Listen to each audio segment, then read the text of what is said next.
Susie, like I know Susie. Oh, what a girl. There's none so classy as this fair lassie. Holy Moses, what a chassis.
May I take your hand, Miss Darrell?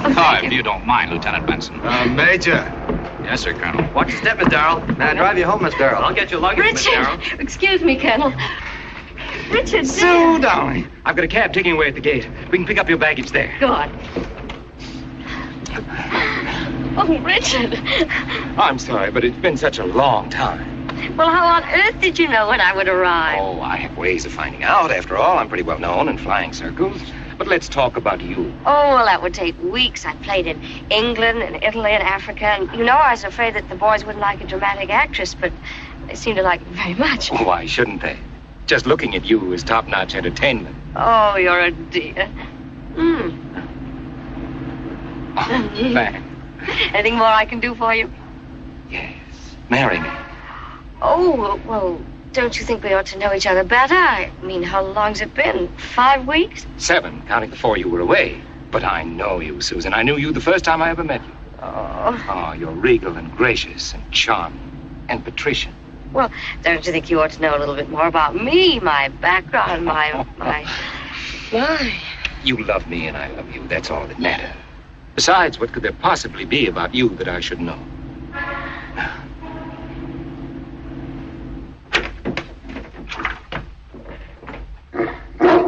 Rhodey! Rhodey! Don't be afraid of him, darling. He's perfectly harmless. He seems harmless. Put them anywhere. Rhodey, aren't you ashamed of yourself growling at your new papa here? What did you call him? Rhodey. His real name is Rhode Island. I used to live off the coast with my uncle, so I named him after the state. Yes, he seems a little large for Rhode Island, doesn't he? Oh, well, he's staunch and true and dependable. I always think of Rhode Island like that. Nancy! Nancy! Where on earth could that maid be? I suppose I should have wired her that I was coming. Well, how do you like my little hovel? I like it fine. It's exactly like you, Susan. Highly complicated and yet very simple. Soothing and disturbing. Exactly like you. Well, I'm glad you feel that way about me. Do you know, I read somewhere that uncertainty was the certain way to make marriage work. Oh, I'll make a note of that. How about some coffee? Thanks. I'll make it myself. Come on, make yourself at home. Oh, I already feel at home. Do you know, it's been half an hour since you proposed to me. Do you still love me? I'll love you forever and forever.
he frighten you, dear? No, not at all. We were just getting acquainted. Weren't we, fellow? Oh, Rudy, what a thing to do. Oh, Oh, I'm sorry. I didn't mean to be. I just picked the picture up to... I guess he got excited about it. well, of course, Roger taught Rhodey how to sit up and speak, so he always gets excited when anybody calls attention to Roger. Oh. Now go out in the kitchen, Rhodey. Go on. Go on. So that's Roger? Yes, didn't I tell you about him? No, I don't think you did. I mean, yes. I don't remember. Oh, but I thought I had. That's Roger Burton. He was my husband, and he was my producer. In fact, he still is. My producer, I mean. Oh, but doesn't that sort of make it... Oh, no, not at all. We're very close friends. That is, when we're on speaking terms. Oh, I see. Well, he has a very nice necktie on. Oh, didn't I tell you I was married before? No, I don't think you did. That is, if you did, I didn't hear you. What I mean is, it's quite all right. It's quite all right. Is it really? Oh, certainly. Lots of people have been married before and then married again after they've been married before. Oh, Richard, you're a darling. Nonsense. Nonsense. How did you expect me to act? Like a jealous idiot? No, like the fine, intelligent person you are. Certainly. You know so little about me that it's embarrassing. I don't know where to begin. Well, begin at the beginning, if you must. Well, I was born in Providence, Rhode Island, and my parents were poor but proud. That sounds like the typical success story. And I suppose you had the usual big American family, too. Lots of sisters and probably a brother or two. No, I was the only child. Oh? Oh, well, that's Bill Anthony. Actor? No, writer. I could start with him. Oh, no. I'd much prefer to hear about you when you were a little girl. After all, what possible interest could he... Well, what I mean is, you weren't married to him, were you? I was and I wasn't. What? Huh? Well, you see, he didn't believe in marriage, but I did, and... Oh, the coffee. Say, darling, you have a luncheon appointment. Why don't you go and get cleaned up while I get the coffee? The guest room's the first door on the right.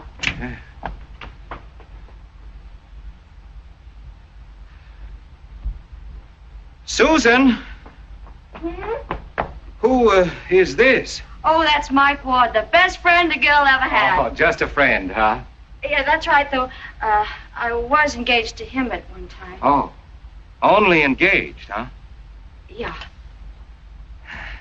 You know, he's got a nice face. I like him. Yes, he's very nice.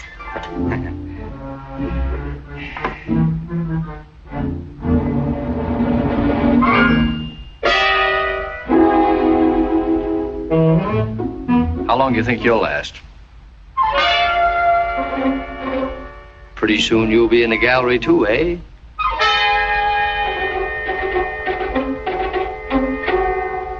Hello, sucker. Hello.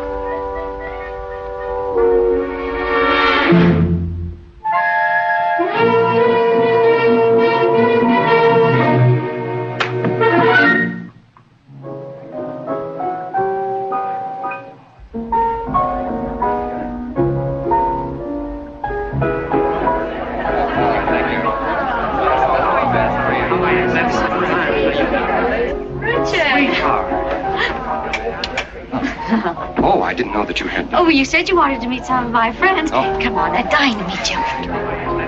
Everybody! Attention, everybody! Here he is. I'd like you to meet Mrs. Upjohn, Mr. Aiken. How do you do? Mr. and Mrs. Hall, Mr. Aiken. How do you do? Senator Hartwell. Senator? It's a pleasure. And, Mr. Ward, Mr. Aiken. How do you do? Thank you. We have Mrs. Gormley here, Mrs. Hill, and let me see. Oh, Sir Charles and Lady Bart. Sir Mr. Charles, Aiken. I'm sure. How do you do? Lady Bob. And I do want you to meet the Tinkhams. Oh, yes. Mr. How and do Mrs. you do? Tinkham. How do you do? And, Mr. Anthony, Glad to Mr. know you. Aiken. Oh, how do you do? How do you do? Oh, all right, I guess. And, Carrie Taylor, Mr. Aiken. Mr. Aiken. And Madame Dumont. How do you do? And Humphrey Miss Pierpont. Darrow, telephone for Mr. Aiken in the library. Oh, well, I'll show you where it is. Excuse me, Humphrey. Surely.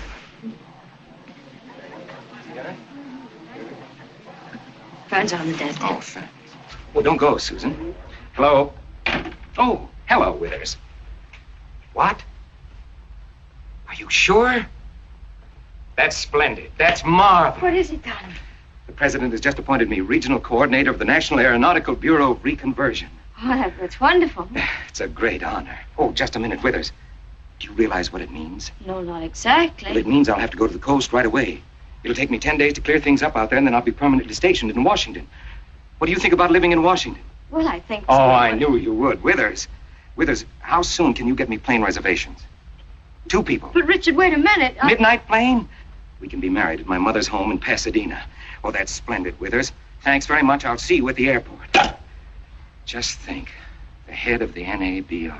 Well, Richard, couldn't we wait till you got back from the coast and then... You love me, don't you, Susan? Oh, of course, Richard. I need you, and if I leave you here, You can make it, can't you, Susan? Well, I guess... Oh, that's splendid. Now, I tell you what you do. You sneak upstairs and start packing, and I'll sort of play host for you. Well, yes. It's all right. Bourbon and ginger ale and scotch and plain water. Yes, sir. Oh, nice party, isn't it? Yeah, just ducky.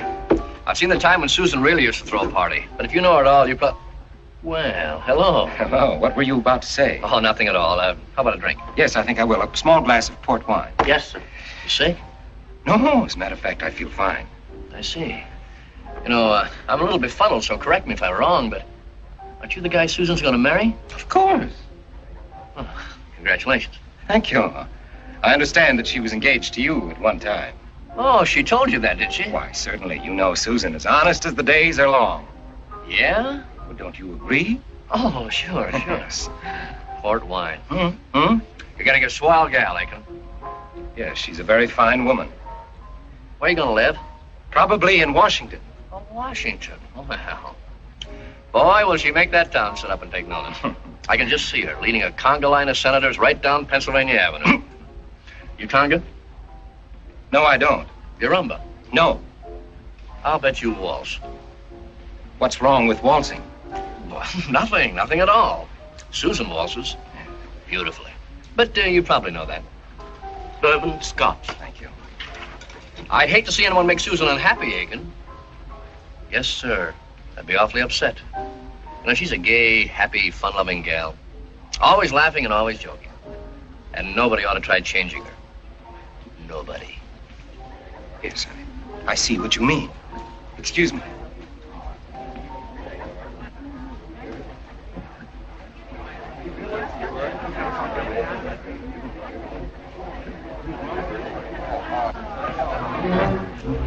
I beg your pardon. Would you mind stepping into the library for a minute?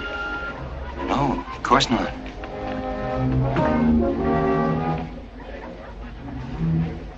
A lot of silly, prattling people babbling their heads off. I take it you don't like cocktail parties. I don't like any kind of a party, much less a cocktail party. Oh, well, I guess it's a great credit to Susan that you're here. I didn't come here to see Susan. I came to see you. Oh. I wanted to find out just what kind of a man you were. Oh, that's natural. Well, how do I measure up? Not bad. Not good. At least you're not one of those hotcha-la-di-da party types. No, I'm not. You wouldn't like to see Susan married to that type, eh? Susan wouldn't like it either. She's a sound, deep, understanding woman. I'm glad to hear you say that. You know, I've been looking for a girl like Susan for years. She's a perfect lady, a born aristocrat. Susan is a true revolutionary, a free thinker, a hater of all bourgeois conventionalities. You mean she's a communist? It has nothing to do with politics. I merely mean that she's progressive. You want some good advice? Never try to fit her life into a conventional pattern. March hand in hand with her toward a newer, braver world. Good luck, comrade.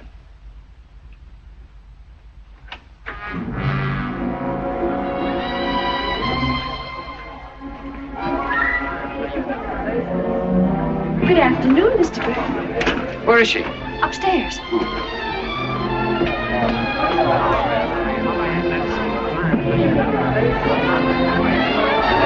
evening, Mr. Roger. It's good. No, Steve.